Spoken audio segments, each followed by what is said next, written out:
Hey guys, welcome to week 5 of our devotional series going through the books of Ezra and Nehemiah. And so this week we find ourselves in Ezra chapter 5. Again, the Israelites were once in exile. They were exiled in Babylon, and then Persia comes in, conquers Babylon.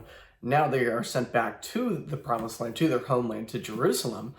And it is there where they are rebuilding the temple. They were rebuilding it, but then in the last couple of weeks, we saw the different local officials step in and stop them from their rebuilding. And now, after a period of about 15 years of inactivity, we see a couple really amazing things happen here in chapter 5. We see the prophets, Haggai and Zechariah. If you are curious about them and what they say, there are books that are devoted to them in the Old Testament. And so refer to those, look at those, but we see Haggai and Zechariah coming in and stepping in as prophets and leading the people of God then to continue the building of the temple.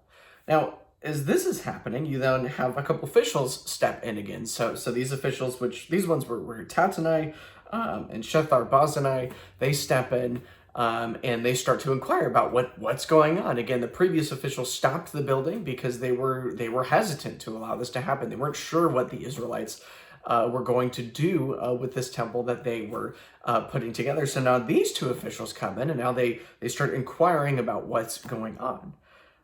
They ask them, what are the names of the men who are building this building? Who gave you a decree to build this house that is in this land that is within our jurisdiction? Who allowed this to happen? But then in verse 5 it says, but the eye of their God, the God of the Israelites, was on the elders of the Jews. And they did not stop them until the report should reach Darius, and then an answer be returned by letter concerning it.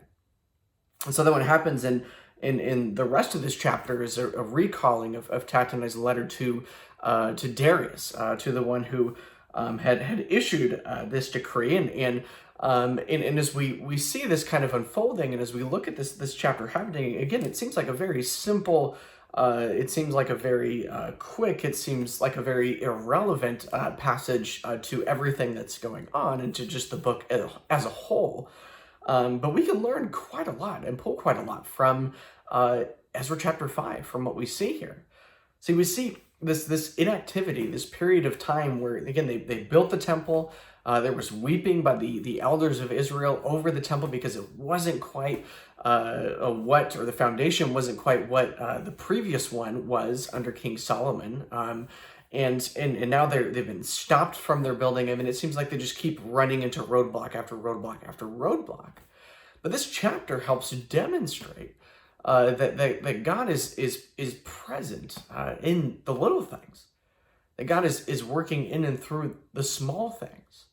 See, we often credit and look at the really big events in our lives as God having his hand in our lives as part of our testimony, if you'd call it that. And those of us that may not have a significant, testimony, like, this day I didn't know Jesus and this day I came to know Jesus, we would be discouraged by that because we see all these other people who have these incredible stories, but then we don't really quite have a story that seems to match up with that.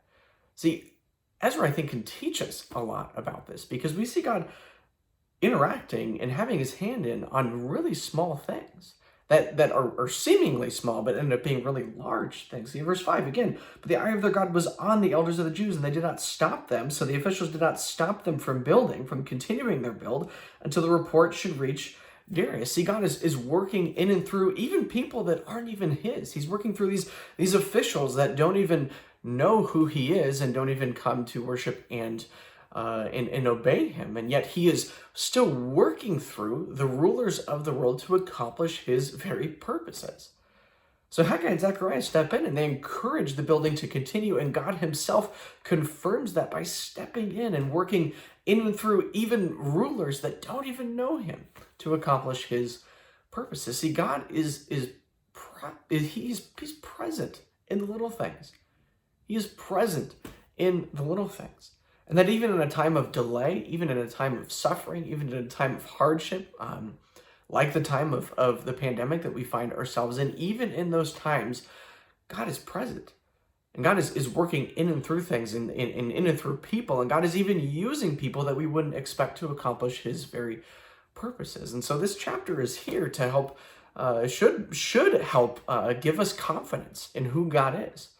Our God is sovereign over all things. He's not dependent on political powers. He's not dependent on a pandemic going in a certain direction. He's not dependent on even us being able to go and do the things that we want to do. He is not dependent on those things to accomplish his purposes and for the gospel of Jesus Christ to advance in the world today. And so take this chapter, read this chapter, and then reflect on what are the ways that God has been present in the little things in your life over the past year, and what are ways that he either has used you or ways that you could ultimately follow him in the spreading of the gospel in this time of COVID. We often think that because we can't do church and things the exact same way that we did before, that somehow we are prevented from the gospel going forth, that somehow God's purposes are on hold. But look at God's purposes were seemingly on hold here in Ezra, but he's showing, no, that's not the case. My purposes will go forth and continue, and I will accomplish what I've set out to accomplish in this world. So this should give us confidence. This chapter should give us confidence, should give us hope, and should motivate us to continue to share the gospel with those around us, despite the circumstances that we find ourselves in. It should be all the more of a reason for us to celebrate in what God has done through his life, death, and resurrection of his son, Jesus Christ, and for us to share the story of that and how God has affected us with those around us. So read Ezra 5, have confidence and hope in God working in seemingly stagnant and seemingly halted times in history. Thanks, guys.